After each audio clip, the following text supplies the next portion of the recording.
ராதிகா சரத்குமார் அவர்களோட வீட்டுக்கு மருத்துவ குழு வந்திருக்காங்க அப்படிங்கிற தகவல் தான் சமீபத்தில் கிடைச்சிருக்கு. என்ன நடந்திருக்கு அப்படிங்கிறத தான் இந்த ஒரு வீடியோவில் நம்ம பார்க்க போகிறோம். பிரபல நடிகையான ராதிகா சரத்குமார் அவர்களுக்கு சமீபத்தில் அறுவை சிகிச்சை நடந்து முடிஞ்சிருந்துச்சு. அண்ட் அவங்களுக்கு முழங்காலில் ஏற்கனவே பயங்கரமான வலி இருந்திருக்கு. அண்ட் அதோட ஒரு சில படங்களுக்கு ஷூட்டிங்கை அட்டன் பண்ணியிருக்காங்க.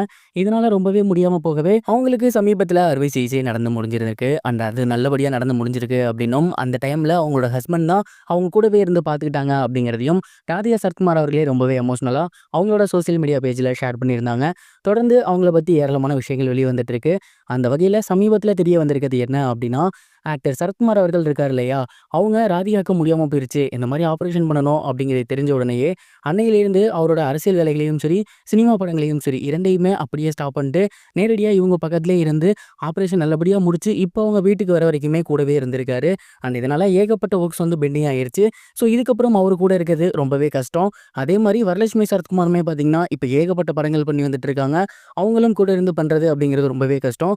ஸோ ராதிகா அவர்களை பார்த்துக்க ஒரு ஆள் வேணும் இல்லையா, அதனால் அங்கே இருக்கக்கூடிய மருத்துவ குழுக்கிட்டேயே பர்சனலாக ரிக்வெஸ்ட் வச்சு ஒரு டீம் ஒன்று வேணும் அப்படிங்கிற மாதிரி கேட்டிருக்காரு. ஏன் அப்படின்னா இதுக்கப்புறம் கம்ப்ளீட்டாக அவங்கள குழந்தை மாதிரி பார்த்துக்க ஒரு ஆள் வேணும். இவங்களோ பிஸியாக இருக்காங்க. இந்த மாதிரியான டைமில் அவங்க தனியாக விட்டு போகிறது அப்படிங்கிறது சேஃப் கிடையாது. ஸோ எவ்வளவு செலவானாலும் பரவாயில்ல, கம்ப்ளீட்டாக ஒரு டாக்டர் அப்படின்னா நர்ஸ் அவங்க கூடவே இருக்க மாதிரி வந்து வேணும். அவங்க நல்லாகி வர வரைக்கும் அவங்க கூட இருக்கணும். அவங்களுக்கு தேவையான சேலரியை நாங்கள் கொடுத்துட்றோம் அப்படிங்கிற மாதிரி பர்சனலாக டாக்டர்ஸ் கிட்ட ரிக்வெஸ்ட் வச்சிருக்காரு. அண்ட் அவங்களுமே இவங்களோட ரெக்வெஸ்ட் அக்செப்ட் பண்ணி அவர் டீமை இவங்க வீட்டுக்கு அனுப்பலாம் அப்படிங்கிற மாதிரி இருக்காங்களாமா. அண்ட் கம்ப்ளீட்டாக இவங்க நல்லபடியாக நடக்கிற வரைக்குமே அந்த டீம் அவங்க கூட தான் இருக்கும் அப்படிங்கிறது தெரிய வந்திருக்கு. அண்ட் சமீபத்தில் டாக்டர்ஸ் டீம் இவங்க வீட்டை வந்து பார்த்துட்டு எங்கே என்னென்ன செட் பண்ணலாம் அப்படிங்கிற மாதிரிலாம் நோட்டை விட்டு போயிருக்காங்களாமா. அண்ட் இந்த ஒரு விஷயம் தான் சோசியல் மீடியாவில் வெளியாகி ரொம்பவே வைரலாக போய்கிட்டு இருக்கு. ஆக்டர் சாதியாக்காக சரத்குமார் அவர்கள் பண்ணியிருக்க இந்த ஒரு விஷயம் எல்லாராலையுமே பாராட்டப்படுது. நீங்கள் இதை பற்றி என்ன நினைக்கிறீங்க? மறக்காம கமெண்ட் பாக்ஸில் ஷேர் பண்ணுங்க. இது ஒரு புறம் இருக்க, ஆக்டர் அசோக் செல்வன் அவர்கள் சமீபத்தில் ஒரு இன்டர்வியூவில் அஸ்வன் மாரிமுத்துவை பற்றி ரொம்பவே எமோஷனலாக நிறைய விஷயங்கள் சொல்லியிருந்தாரு. அஸ்வன் மாரிமுத்து அவர்கள் ஓமை கடவுளே அப்படிங்கிற சூப்பர் ஹிட் ஃபிலிம் கொடுத்திருந்தாரு.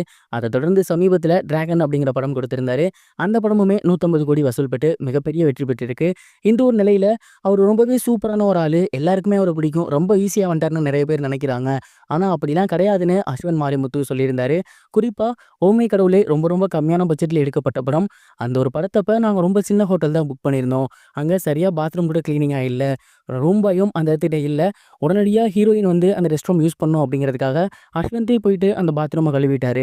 அவருக்கு தேவை அன்னைக்கு அந்த சீன் நல்லபடியாக வரணும் அப்படிங்கிறது தான். ஸோ அதுக்காக அவர் என்ன வேணால் பண்ணுவார். இது மாதிரி தான் அவர் சினிமா லவ் பண்ணுறாரு, அப்படி நேசிச்சு தான் படம் எடுப்பார். அதனால தான் அவர் படங்கள் மிகப்பெரிய வெற்றி பெற்றிருக்கு அப்படிங்கிற மாதிரி அஸ்வன் மாரிமுத்துவை பற்றி ரொம்பவே எமோஷனலாக பேசியிருந்தார். அந்த ஒரு இன்டர்வியூ இப்போ சோசியல் மீடியாவில் ரொம்பவே வைரலாக போய்கிட்டு இருக்கு. இது வரைக்கும் கனெக்டிங் டிவிக்கு சப்ஸ்கிரைப் பண்ணனா மறக்காமல் சப்ஸ்கிரைப் பண்ணிக்கங்க. உடனடி அப்டேட்ஸ் பெறுவதற்கு நோட்டிஃபிகேஷன் பெல்லையும் கிளிக் பண்ணிக்கங்க.